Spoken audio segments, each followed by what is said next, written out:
আমার আজকে বিয়ে। তো এই যে আমাদের যে আজকে 13দশ জাতীয় সংসদ নির্বাচন অনুষ্ঠিত হতে যাচ্ছে, এই নির্বাচন আমরা 17 বছর এই নির্বাচন আমরা পাই নাই। মূলত আমি 2018 সালে প্রথম ভোটার হই, কিন্তু আমি আমার জীবনের প্রথম ভোটটা আমি কেন্দ্রে এসে দেখি আমার ভোট অন্য কেউ দিয়ে দিয়েছে, যার ফলশ্রুতিতে আমি 24-এর নির্বাচনে আর আসি না এই ভোট কেন্দ্রে।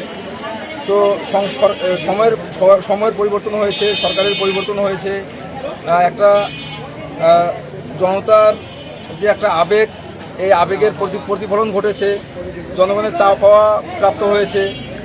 তো আজকে জাতীয় 13দশ সংসদ নির্বাচন, এই নির্বাচনের এই যে স্মৃতিময় যে দিনটা, আমাদের যে এই যে স্মৃতিময় যে অর্জনটা, এই অর্জনটাকে আমি আরও স্মৃতিমধুর করে রাখার জন্য আজকে আমি আমার বিয়ের তারিখ ঠিক করেছি। তো আমার